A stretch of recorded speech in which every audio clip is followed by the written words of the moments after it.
At Starbound, we tell stories the human way, not with artificial voices or AI slop. I mean, in the end, what's HFY without humanity? Subscribe to keep it this way. My name is the Voice Ogre, and let's begin. For most species, gravity was a negotiable force. For the Jotnar, whose homeworld exerted 3.2 Gs of pressure on everything that drew breath, gravity was an article of faith. Cadet Brandix planted his feet on the sparring mat. His frame, a dense mesh of muscle and bone, was the product of a world that tried to pulverize its young. Warden Varrus, the instructor, stood with arms like ship spars folded across his chest, diminishing the human cadet across from Brandix. The other cadets formed a loose circle, their smirks and muttered jokes indicating that they knew what was coming.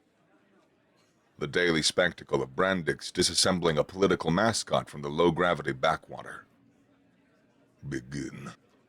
Vardos's voice, a low growl, resonated in the deck plates. Brandix advanced, his movement the deliberate, unstoppable plod of a glacier. He expected the human, Sabine Brandt, to dart and weave, attempt to exhaust him, the textbook response for a smaller opponent. Sabine held her ground. She had braided her dark hair into a severe coronet, leaving no stray strands.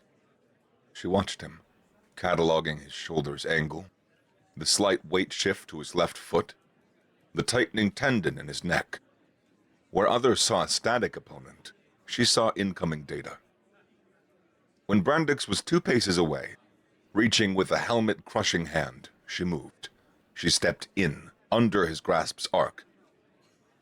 She dropped her hip, hooked her foot behind his ankle, and twisted, becoming a fulcrum. Brandix's own momentum, the product of high-gravity evolution and Jotnar arrogance, did the rest. He toppled like a felled monolith, his center of gravity gone.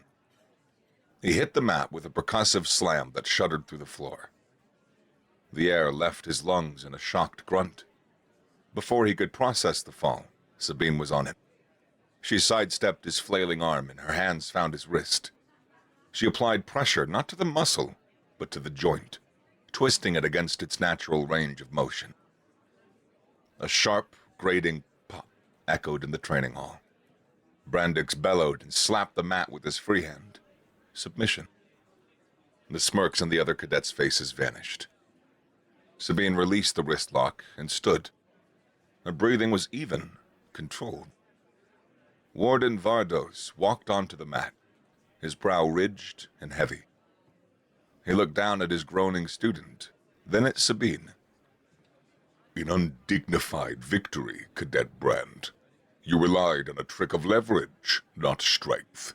Such tactics lack honor. I broke his base, leveraged his momentum, and was efficient. Warfare isn't about efficiency.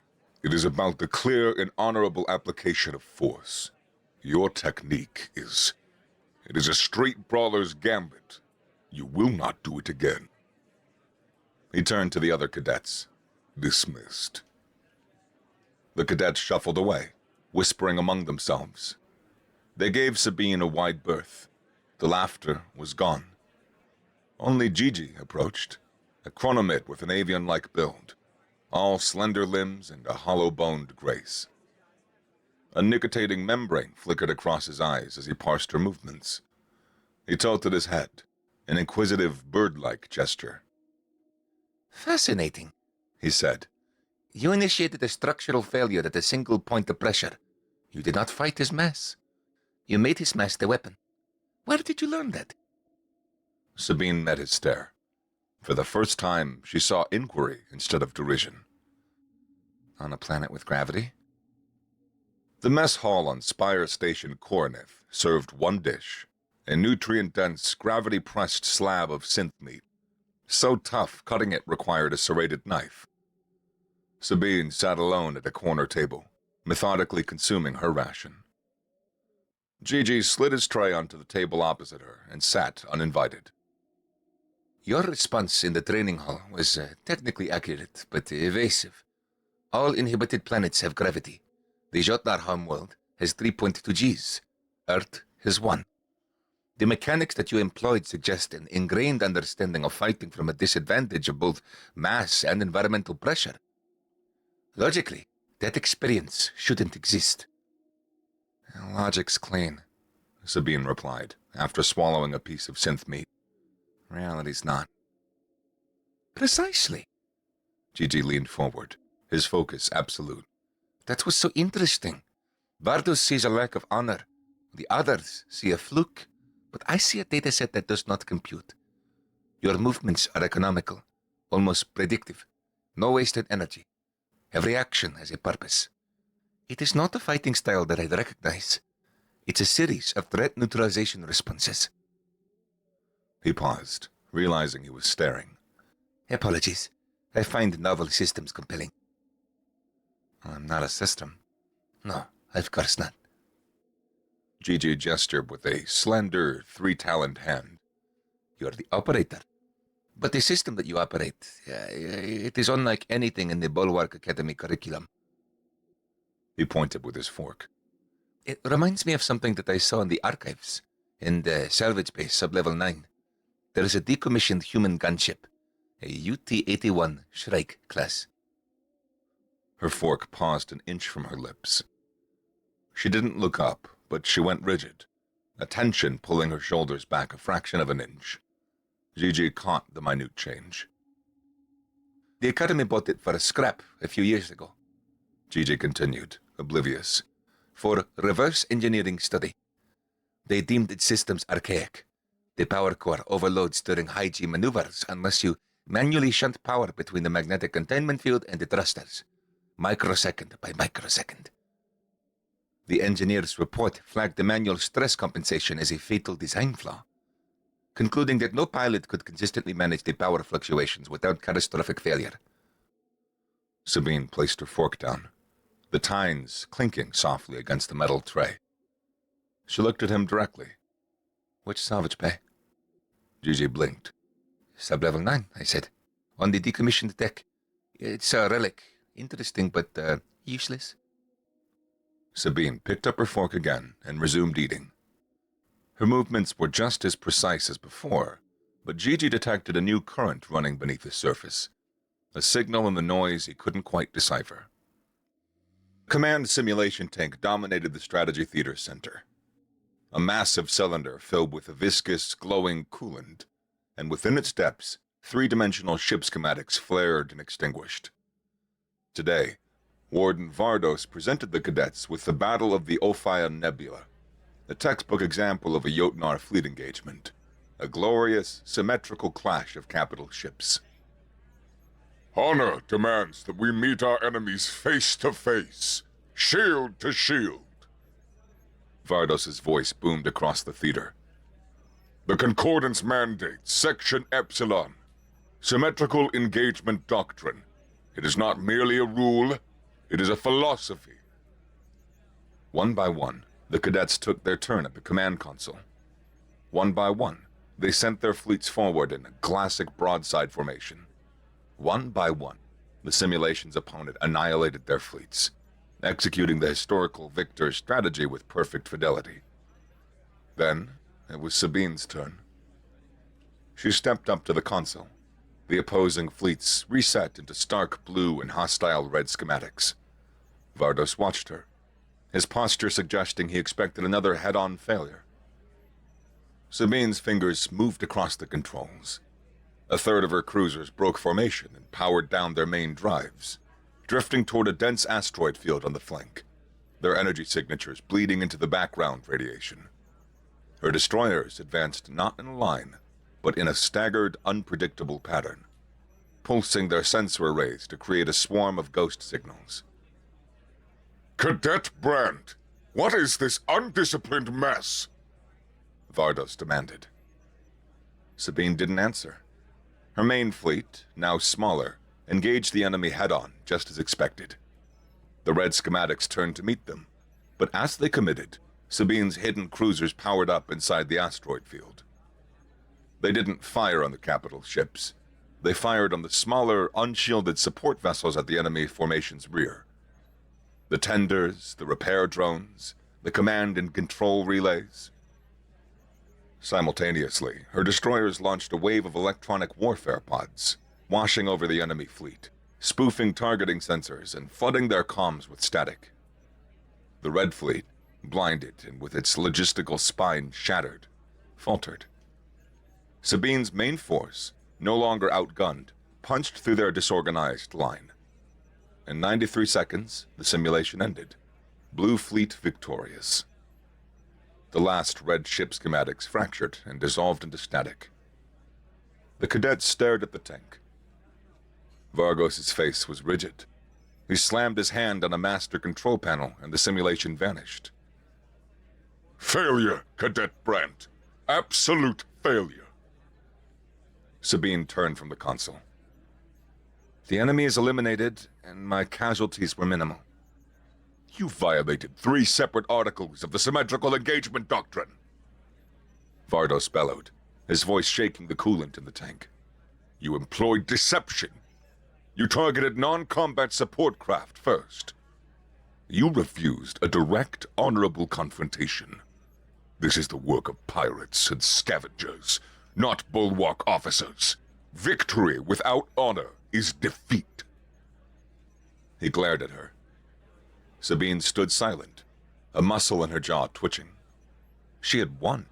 The data was clear, but the man in charge refused to see it, a scenario she knew all too well.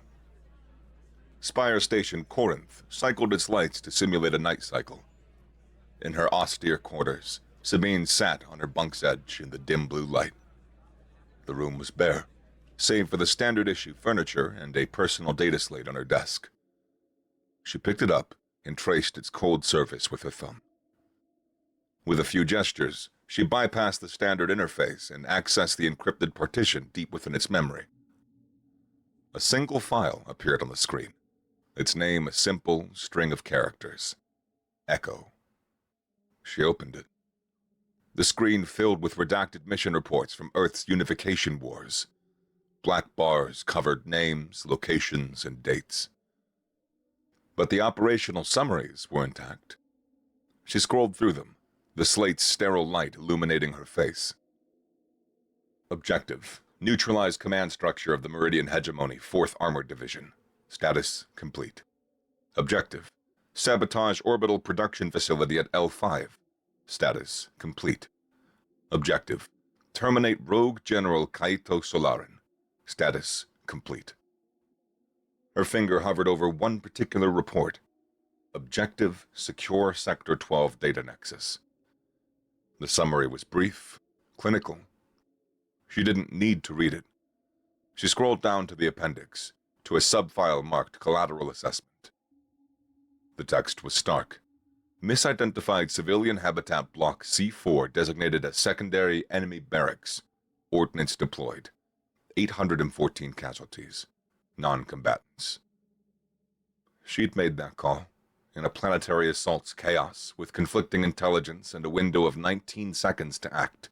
She designated the target. The choice was tactically sound based on the available data.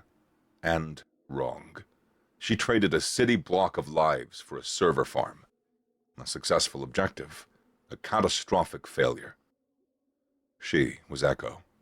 A weapon forged in a civil war's desperate crucible where honor was a luxury that nobody could afford. A specter who haunted battlefields, leaving victory and wreckage in her wake. She came to Bulwark to bury that specter, to learn a cleaner way, to prove that she could be a soldier, not just a weapon. Vardos's words echoed in her mind. Victory without honor is defeat. For a moment, her hand trembled. She squeezed her eyes shut, then opened them. Her expression was blank again, perfectly composed. She closed the file, powered down the slate, and lay back on her bunk, staring into the artificial twilight. Silence was the first sign of trouble. The ever-present, low-level hum of the station's life support system ceased. Then the klaxons shrieked, a discordant cry ripping through the Academy's morning routine. Red emergency lights bathed through the corridors in strobing shadows. All hands, battle stations! This is not a drill! A synthesized voice blared from the intercoms, already distorting with static.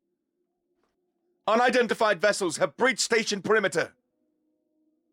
Cadets and personnel scrambled, their movements laced with surprise. Shouts echoed over the alarms. Sabine already moved, against the flow of traffic, toward the decommissioned lower decks. Her mind processed. No early warning meant a coordinated FTL breach, or a stealth approach. Jammed comms meant professionals. They knew the station's frequencies. The opening salvo targeted defensive turrets. They knew the station's layout. She saw the insignia on a flickering monitor before it went dead. A stylized, ashen skull bisected by a jagged sword. The Ashen Reivers. A mercenary outfit known for system shock assaults. She knew the pattern. She'd studied it. She'd used it. Paralyze command, incite confusion, then execute the primary objective while the enemy still tried to read their own emergency protocols.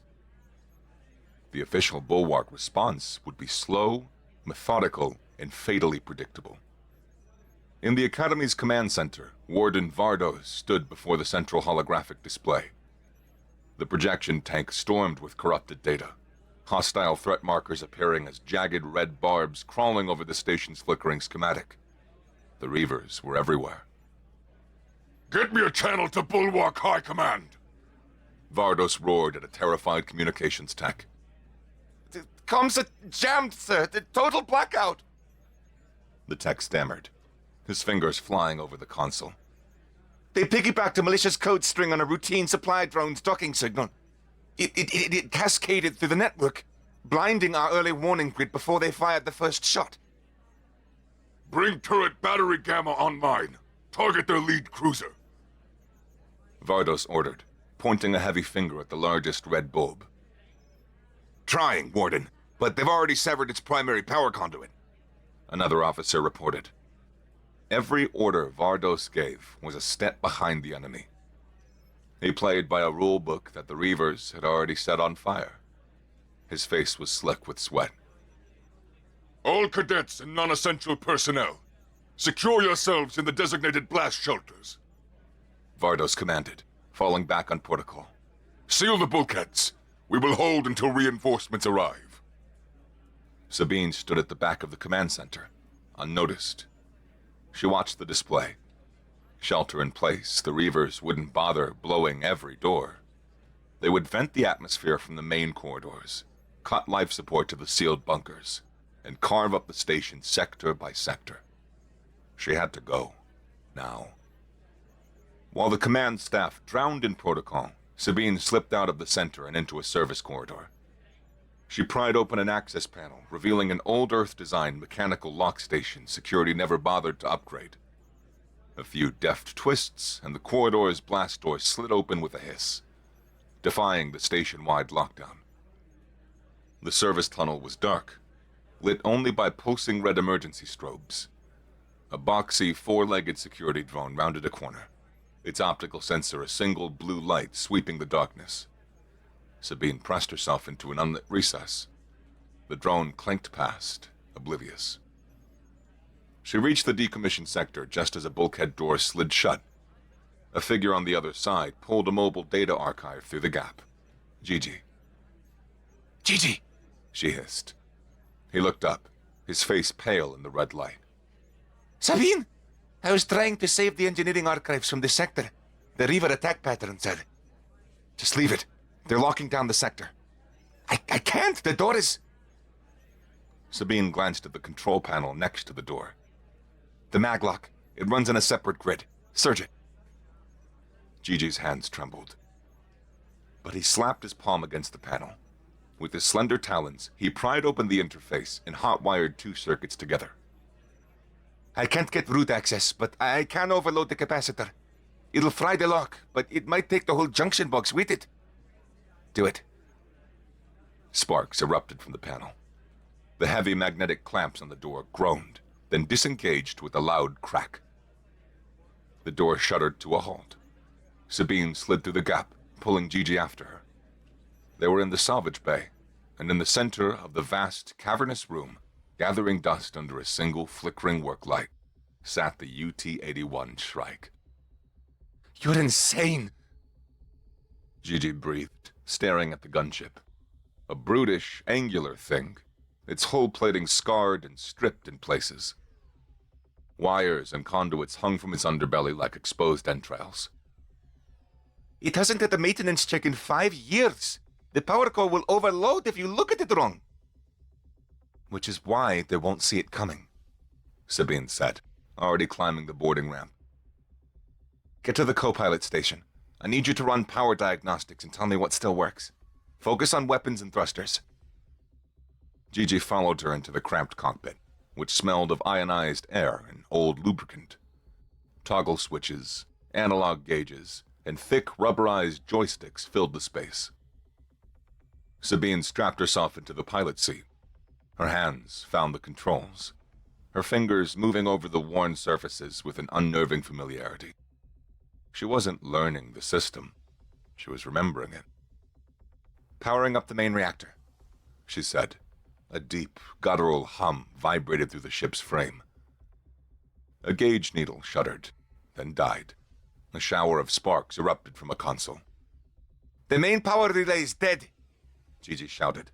We're on battery. We have 60 seconds before it's inert again. Bypass it. Reroute to the cargo bay's auxiliary grid. It should hold for a few minutes. Gigi ripped open a floor panel, exposing a thick bundle of cables.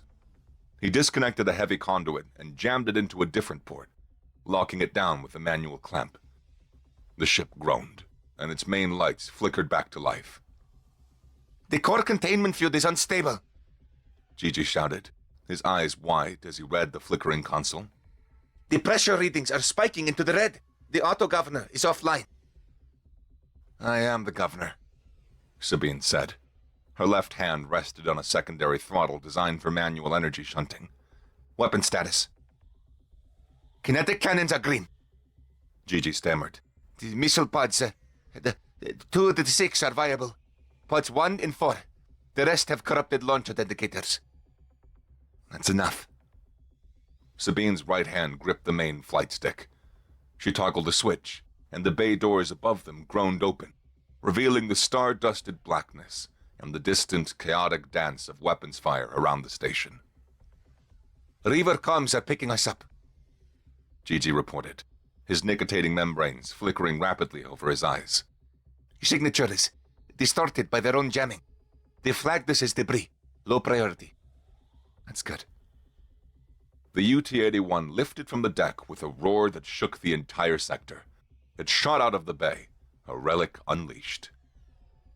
Sabine saw the Reiver's primary dropship, a heavy brick-like transport, making its final burn toward the Academy's main docking ring.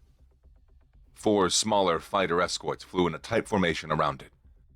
She pushed the throttle forward. Her left hand moved in a blur, shunting power from the shields to the main cannons, redlining the system for a fraction of a second. The kinetic cannons fired. No flash, only a silent release of force. A single, solid slug of hyperdense metal crossed the distance in an instant. The slug didn't explode. It penetrated. It tore through the dropship's prow, through its troop bay, through its engine block, and out the other side, turning the vessel into a cloud of expanding scrap and frozen atmosphere. Target destroyed, Gigi whispered. Sabine was already moving on. The 4 escorts broke formation, the pilots screaming over their private channels. They swarmed her. She flew straight at them. The Shrike, a ship built for atmospheric combat, pitched and yawed with the ferocity that defied its appearance. The missile from Pod 1 vaporized the first fighter. A sustained burst from the kinetic cannon sawed the wing off the second, sending it spinning into the station's superstructure. She let the third get on her tail, then cut the main thrusters and used maneuvering jets to spin the ship 180 degrees on its axis. She fired at point-blank range, then kicked the main drive back in, flying through the fireball of her kill. The last fighter pilot, panicking, tried to flee. A missile from Pod 4 took out its engine. The entire engagement lasted 82 seconds. The Reiver's primary boarding action crumbled. Their timeline shattered. In the Academy Command Center, The frantic activity gave way to a grim silence. Then, a junior officer at a forgotten monitoring station gasped. Warden, I'm getting a signal. It's punching through the jamming in an old frequency band. What is it? Varrus snapped, striding over. Telemetry, sir. From a single unidentified ship. It's broadcasting on an encrypted human military channel. The Reivers aren't even scanning for it. An image resolved on the secondary screen. A pilot's eye view, overlaid with a stream of raw performance data.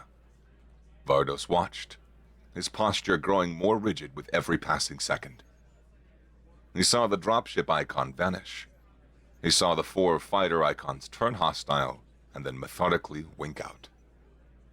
He focused on the data streaming alongside the visuals. Firing solutions calculated and executed in microseconds.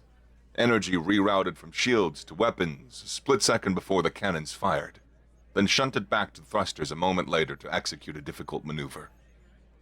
Threat priorities shifting from the dropship to the escorts to incoming missiles with cold precision. Varrus saw a signature like this only once before, in a classified intelligence briefing years ago about the unique threats humanity's unification wars posed. Analysts showed combat logs from Earth's most feared special operatives, calling their combat efficiency theoretically impossible for a biological entity. He looked from the data stream to the wreckage of the Reiver assault force, and then to the lone blue ship marker, now moving to engage a second wave. He understood. The human was not a mascot. She was a weapon of a caliber he could barely comprehend. The UT-81 was a wreck. Its port wing was mangled, its hull pocked with plasma burns. It returned to the salvage bay trailing smoke and venting atmosphere, its movement sluggish. Sabine set it down with a final, shuddering groan of stressed metal. She unstrapped herself and grabbed a plasma rifle from the ship's emergency locker. The adrenaline faded, leaving a deep, bone-weary exhaustion in its place. As she and Gigi stepped onto the deck, a squad of Academy guards met them, weapons raised. Warden Varrus stood in front of them. He looked at Sabine, at the rifle in her hands, then back at her face. The guards held their weapons, their aim uncertain as they watched the warden for a cue. Varrus took a slow step forward. He saw the cadet, but the weapon behind her eyes held his gaze. The Echo program, he said. The name hung in the air, heavy and cold. Your service file is a fabrication. He gestured with his head toward a massive viewport that looked out into space. On it, the smoking debris of a dozen Reiver ships tumbled through the black. That, he rumbled, his voice low and strained, was not a student's work. He met her stare, searching for the undisciplined girl from the training mat. He found only a steady calm. You are no cadet. Sabine's grip on her rifle didn't change. No, I'm not. An alarm blared through the command center. A new one from an internal security breach. Warden! The officer shouted. The Reivers have breached the high-security science sector. They're on deck 12. The main attack was a feint. Gigi was already at a terminal, prying open a panel to physically reroute data conduits. Their path, it's methodical. They aren't conquering the station. They're isolating one specific laboratory. Varrus's face hardened. He strode to his personal terminal and accessed a level 10 classified file. The pieces clicked into place. Dr. Emil Vostok. He breathed. A top concordance weapons scientist. He defected from the Terran hegemony a year ago with schematics for their entire stellar infrastructure's vulnerabilities. He's been in protective custody here. He pulled up another file, a personnel record flagged with a dishonorable discharge. The face was lean, skin like old parchment and silt gray irises. And their leader is Starbound Varrus. Former Terran commando, one of theirs. This is not a mercenary raid. This is an extraction. Vardos turned away from the terminal and looked at the assembled instructors and guards. They were good soldiers, trained for pitched battles and honorable duels. They were utterly unprepared for a close-quarters fight against an elite special forces team in the station's guts. His gaze fell on Sabine. She stood apart from the others, the plasma rifle held at a low ready, her eyes already on the station schematics on the main display. She was not waiting for orders. She was formulating a plan. Vardos knew what he had to do. His pride, his traditions, his entire military philosophy, they were all luxuries that guaranteed death. He walked toward her, the deck plates groaning under his weight. The other officers watched. A Jotnar warden did not seek counsel from a junior cadet, let alone a human. Varrus is special forces, Vardos said, his voice a low rumble cutting through the command center's noise. So are you. My strategies are useless here. The textbook, it is irrelevant. He stopped in front of her, looking down not with arrogance, but with the grim acceptance of a commander facing a reality that he cannot defeat. Protocol is irrelevant, He repeated, louder this time for all to hear. Survival is all that matters. What is the plan, Echo? A murmur ran through the room. A few instructors exchanged angry glances, but they remained silent. They all saw the telemetry. They all saw the burning ships. Sabine took a breath. Her sharp, analytical eyes swept over the schematic on the bulkhead. They're moving through the primary conduits. Predictable. Too open, she said. We'll use the service corridors, the maintenance shafts.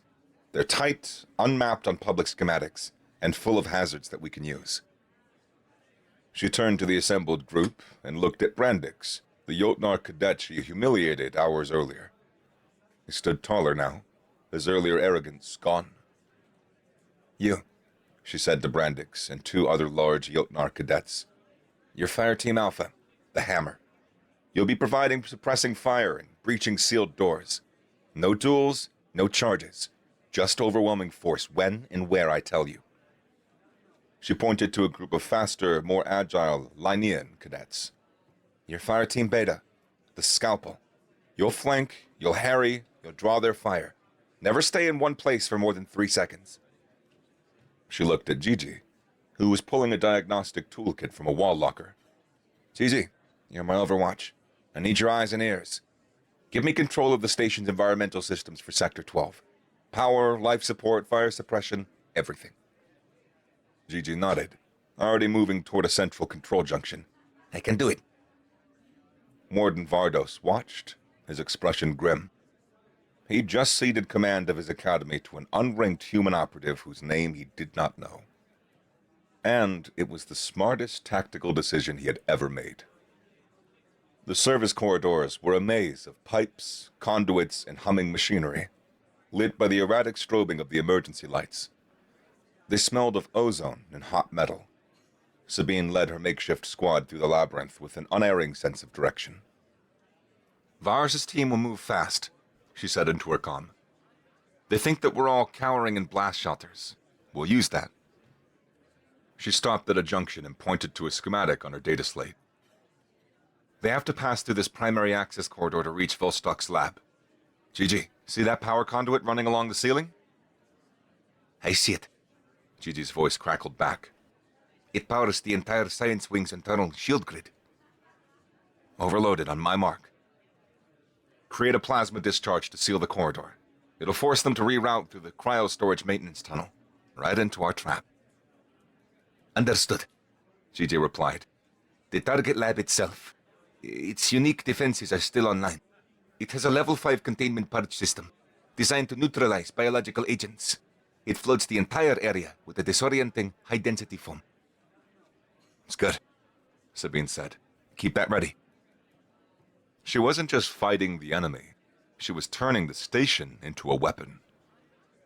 They set the ambush in the cryo-storage tunnel, a narrow corridor lined with massive cryopods humming with latent power. Sabine placed Fire Team Alpha behind a thick support pillar and Beta in the ventilation shafts above. She waited in the tunnel center, behind a stack of coolant canisters, her plasma rifle aimed at the entrance. A 5-man Ashen Reiver squad entered the tunnel, moving in a tight professional formation. They swept the area with their weapon lights, their movements economical and confident. They were good. They just weren't expecting a fight. "Now," Sabine whispered into her comm. Brandix and the other Jotnar opened up, their heavy plasma repeaters filling the corridor with a storm of searing energy, forcing the Reivers to take cover. As they did, Fireteam Beta dropped grenades from the vents above, showering them with concussive blasts that rattled their senses. In the chaos, Sabine fired twice, 2 precise shots, dropping the Reiver pointman in his support. The remaining 3 mercenaries recovered instantly, returning fire with disciplined bursts. A plasma bolt slammed into the wall where Brandix stood an instant before. Sabine shoved him out of the way. The Jotnar looked at her, his eyes wide. Another Reiver tossed a grenade. It bounced off a cryopod and landed at the feet of Fireteam Alpha. Brandix roared and threw his body forward, bracing a collapsing bulkhead under the enemy fire to shield his squad from the blast. He grunted as shrapnel tore into his thick hide, but he held his ground, allowing his team to retreat. He finally understood the difference between a duel and a war. Sabine flanked the remaining Reivers, her movement a blur in the strobing lights. She neutralized the last of them with a final controlled burst. The tunnel fell silent, the air thick with the smell of burnt metal and ozone. They took 2 casualties. 2 cadets from Beta were wounded, and Brandix bled from a dozen shallow cuts. But they won. The cadets looked at her, their expressions not of fear or confusion, but of a hard-won certainty. They reached the science labs just as an explosion blew the main door off its hinges. Stellan Varrus and his 2 remaining men dragged a struggling, gray-haired man in a lab coat, Dr. Vostok, out into the corridor. Varrus showed no surprise. He smiled, a cold expression on his parchment-like face. "The echo of Earth," He said, his voice calm. "I should have known. When the reports came in of a single antique gunship gutting my boarding party, there was only one possibility." He shoved Dr. Vostok behind him and raised his own plasma rifle. "They give you a pretty uniform, but they still have you doing the dirty work." Varrus taunted, his silt-gray eyes fixated on hers. "Join me, Echo. Out here, there are no rules, no hypercritical doctrines, only skill and the credits it earns you. You wouldn't have to pretend to be something that you are not." "I'm not pretending," Sabine said. "I'm a cadet of the Bulwark Command Academy." Are you? Varrus laughed, a dry, rustling sound.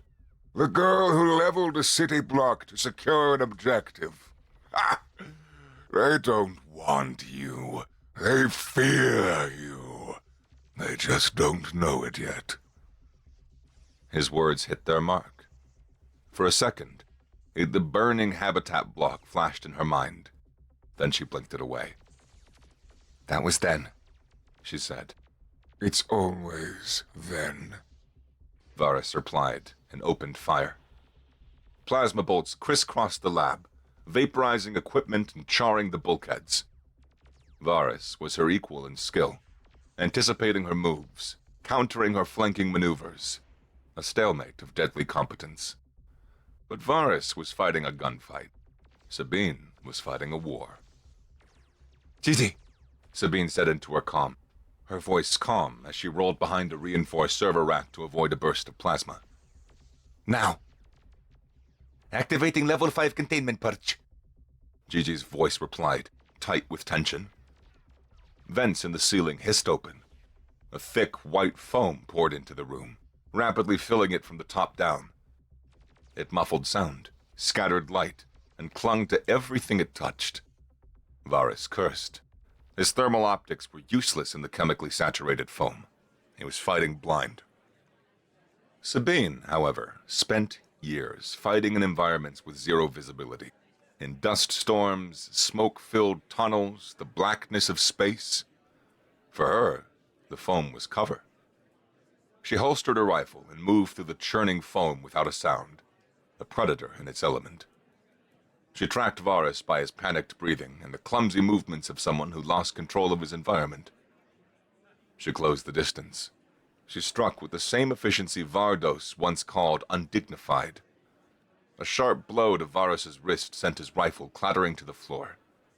A follow-up strike to his knee's side buckled his leg. Before he could recover, a third and final strike, precise and powerful, snapped the bone in his upper arm. He was neutralized, not killed, disabled. She made a different choice this time. Her team, using her lead, captured the other two disoriented mercenaries and secured Dr. Vostok. The battle was over. When the Concordance fleet reinforcements finally arrived, Sabine stood before Warden Vardos on the main command deck. She was battered, bruised, and covered in grime and drying foam. Cadets, instructors, and newly arrived Concordance officers watched in silence. Vardos looked at her. He looked at the captured, grim-faced Stellan Varrus as guards led him away in restraints.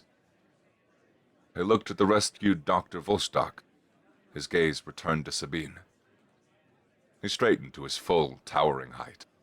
Then, with a slow, deliberate motion, he raised his right fist and struck it to the left side of his chest, over his heart. The formal Jotnar salute of highest honor. One by one, the other cadets followed his example. Brandix was the first, his salute sharp and certain. Then the others. The one they had mocked saved the entire contingent of the Bulwark Command Academy. The laughter from the training grounds vanished. A focused, unified silence replaced it. Days later, Sabine stood in Vardos's office. The constant hum of repair crews filled the air. 2 data slates lay on his wide, metallic desk. One was her fabricated Cadet application. The other was new. Paradigms have shifted. Vardos rumbled, his voice back to its usual resonant baritone, but without the edge of arrogance. Doctrine is catching up to reality. We taught war from old books, but you taught us that war is a living thing, and it is untidy. He gestured to the new slate. The Academy needs an instructor who has lived that reality, who can teach these cadets how to survive it, not just how to fight with honor, but how to win. Sabine picked up the new slate. The title read Commission Special Tactical Instructor, Bulwark Command Academy.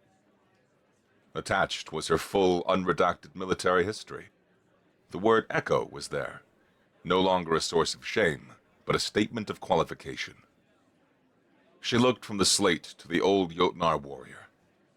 He met her gaze with solid, unwavering respect. The corner of Sabine's mouth tightened, the barest hint of a smile, an expression of grim satisfaction. She accepted the slate.